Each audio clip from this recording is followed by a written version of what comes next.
আজ থেকে বহু বছর পর কেউ বলবে আমাদের একজন মহাকাব্যের মহাকিংবদন্তি ছিল, যাকে আমরা একদিকে ভালোবাসতাম, অন্যদিকে বিতর্ক জড়িয়ে থাকলেও তাকে নিয়ে আমরা গর্ব করতাম। সেই তো আমাদের মহানায়ক, সেই তো আমাদের বাংলাদেশের জান, বাংলাদেশের প্রাণ, বিশ্বসেরা অলরাউন্ডার সাকিব আল হাসান। বাংলাদেশ ক্রিকেট মানে আবেগ, আর সেই আবেগের কেন্দ্রবিন্দুতে যেই নামটি সবচেয়ে উজ্জ্বল হয়ে আছে তিনি হলেন সাকিব আল হাসান। শুধু দেশের নয়, পুরো বিশ্বের ক্রিকেট ভক্তরা তাকে চেনেন একজন নির্ভীক যোদ্ধা হিসেবে। মাগুরার এক অসাধারণ পরিবার থেকে উঠে আসা সাকিবের গল্পটা একেবারে সিনেমার মতো। ছোটবেলায় ফুটবল খেলতে ভালোবাসলেও ক্রিকেটের প্রতি তার আলাদা টান ছিল। স্কুল মাঠ থেকে শুরু করে ঘরোয়া টুর্নামেন্ট ধাপে ধাপে নিজের প্রতিভার প্রমাণ দিয়েছেন তিনি। 2006 সালে জাতীয় দল অভিষেকের পর থেকে তিনি বুঝিয়ে দেন এই ছেলে অন্যরকম কিছু করবে।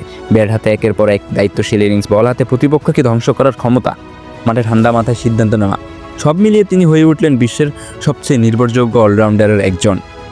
দীর্ঘ সময় আইসিসি অলরাউন্ডারের র্যাঙ্কিংয়ের শীর্ষ অবস্থান, বিশ্বকাপ ও আইসিসি টুর্নামেন্টের রেকর্ড ভাঙা performance, franchise cricket, IPL, BPL ইত্যাদি বিশ্বসেরা খেলোয়াড়দের সাথে সমান তালে খেলা, বাংলাদেশের ইতিহাসে অসংখ্য জয় তার হাত ধরে আসা। সাকিবের অন্যদের থেকে আলাদা করে তুলেছে তার অভিযান থেমে না থাকার মানসিকতা। তিনি জানেন কিভাবে সাপ সামলাতে হয়, কিভাবে প্রতিপক্ষকে ভীত করতে হয়। মাঠে তার উপস্থিতি এক ধরনের আত্মবিশ্বাস জাগায়, সতীর্থদের মাঝে এক ভরসা দেয় কোটি সমর্থকের। সাকিব শুধু ক্রিকেটার নন, তিনি বাংলাদেশের তরুণ প্রজন্মের অনুপ্রেরণা। আজ আমরা ক্রিকেট নিয়ে কথা বলি, সাকিব আল হাসান নামটা এড়িয়ে যাওয়া অসম্ভব। তিনি শুধু একজন অলরাউন্ডার নন, তিনি বাংলাদেশ ক্রিকেটের ব্র্যান্ড অ্যাম্বাসেডর, এক জীবন্ত কিংবদন্তি। আর আমরা বিশ্বাস করি যতদিন মাঠে থাকবেন বাংলাদেশ ক্রিকেট আলো জ্বলবে, ততদিন ঝলমল করে জ্বলবে। সাকিব আল হাসান শিখিয়ে গেছেন, স্বপ্ন যদি বড় হয় আর মনোবল যদি শক্তি হয়, তবে কোনো কিছু অসম্ভব নয়।